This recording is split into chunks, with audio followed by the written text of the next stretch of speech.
thus, I shall breathe in, shall breathe out contemplating relinquishment. 237 This tetrad deals only with pure insight while the previous three deal with serenity and insight. This is how the development of mindfulness of breathing with its 16 bases in 4 tetrads should be understood. Conclusion: This mindfulness of breathing with its 16 bases thus is of great fruit, of great benefit. 238 Its great beneficialness should be understood here as peacefulness both because of the words, and, bhikkhus, this concentration through mindfulness of breathing, when developed and much practiced, is both peaceful and sublime, SV 321, etc., and because of its ability to cut off applied thoughts, for it is because it is peaceful, sublime, and an unadulterated blissful abiding that it cuts off the mind's running hither and thither with applied thoughts obstructive to concentration, and keeps the mind only on the breaths as object. Hence it is said, mindfulness of breathing should be developed in order to cut off applied thoughts, A4 353. 239 Also its great beneficialness should be understood as the root condition for the perfecting of clear vision and deliverance, for this has been said by the Blessed One, bhikkhus, mindfulness of breathing, when developed and much practiced, perfects the 4 foundations of mindfulness. The 4 foundations of mindfulness, when developed and much practiced, perfect the 7 enlightenment factors. The 7 enlightenment factors, when developed and much practiced. Perfect clear vision and deliverance, M382.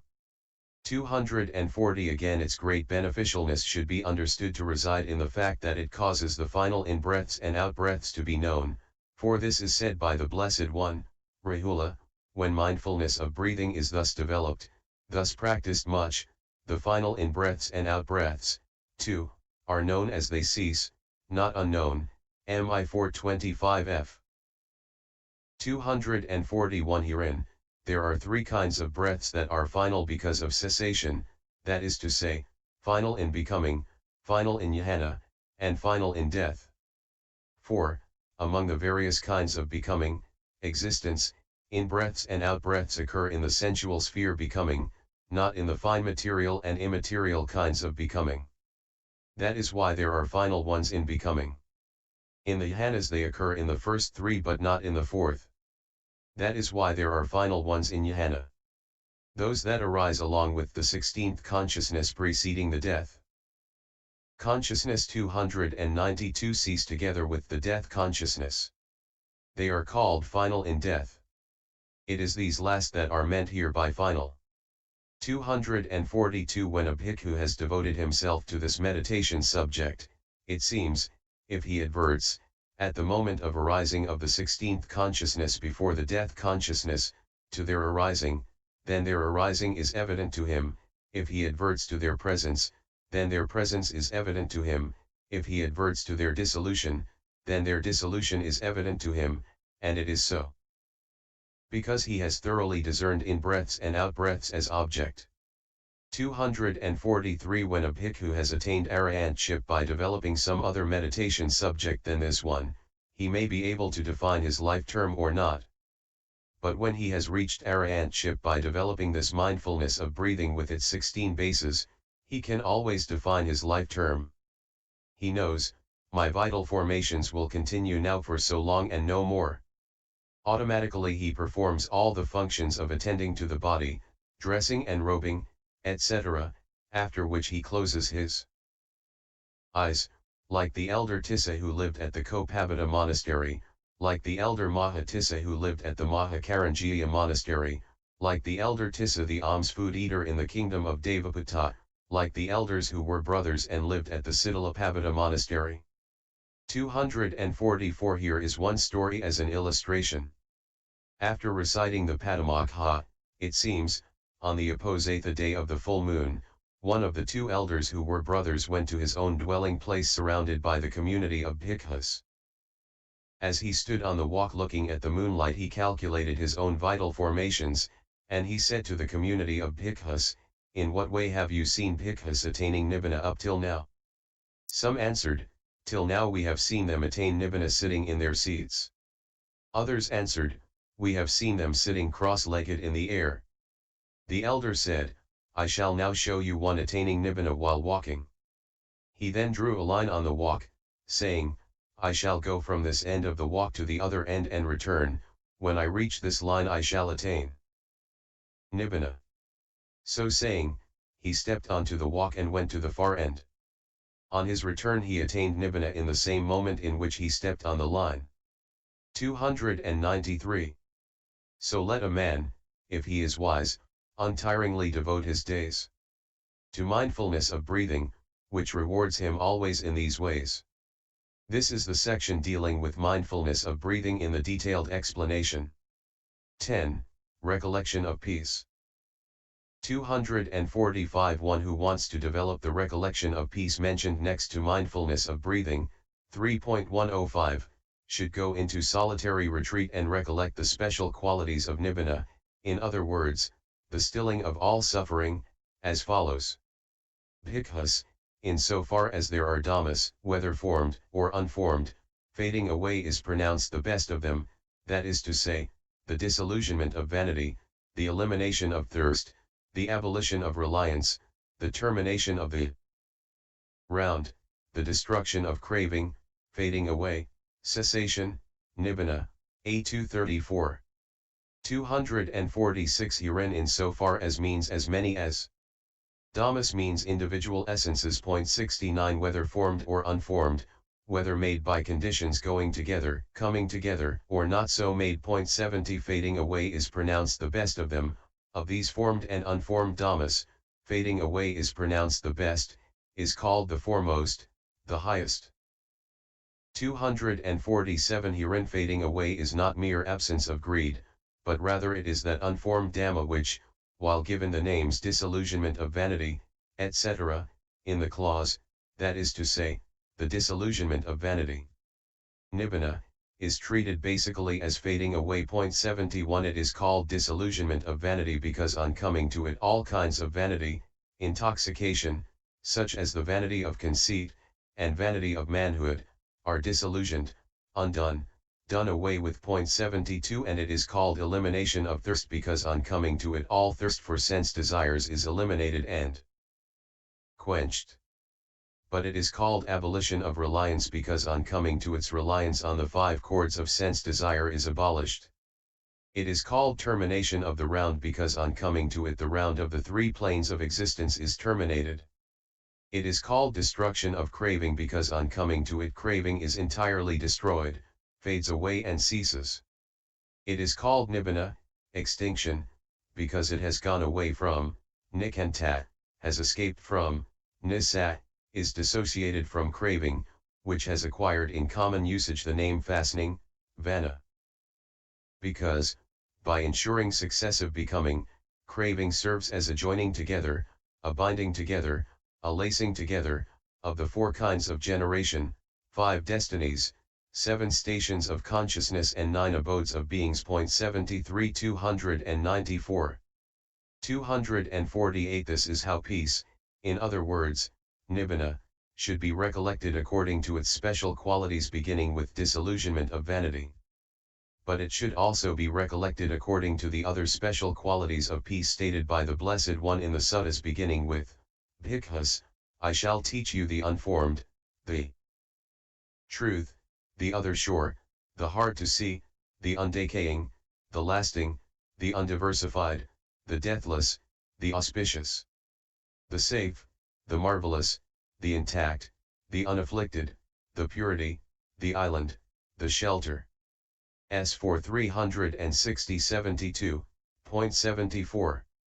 249. As he recollects peace in its special qualities of disillusionment of vanity, etc., in this way, then, on that occasion his mind is not obsessed by greed or obsessed by hate or obsessed by delusion, his mind has rectitude on that occasion, being inspired by peace, see 7.65, etc. So when he has suppressed the hindrances in the way already described under the recollection of the enlightened one, etc., the jhana factors arise in a single moment. But owing to the profundity of the special qualities of peace, or owing to his being occupied in recollecting special qualities of various kinds, the jhana is only access and does not reach absorption. And that jhana itself is known as recollection of peace too, because it arises by means of the special qualities of peace. 250. And as in the case of the 6 recollections, this also comes to success only in a noble disciple. Still, though this is so, it can nevertheless also be brought to mind by an ordinary person who values peace. For even by hearsay the mind has confidence in peace. 251. A bhikkhu who is devoted to this recollection of peace sleeps in bliss and wakes in bliss, his faculties are peaceful, his mind is peaceful, he has conscience and shame, he is confident, he is resolved to attain the superior state, he is respected and honored by his fellows in the life of purity. And even if he penetrates no higher, he is at least headed for a happy destiny. So that is why a man of wit untiringly devotes his days to mind the noble peace, which can reward him in so many ways. This is the section dealing with the recollection of peace in the detailed explanation. The 8th chapter, called the description of recollections as meditation subjects in the treatise on the development of concentration in the path of purification, composed for the purpose of gladdening good people. Notes.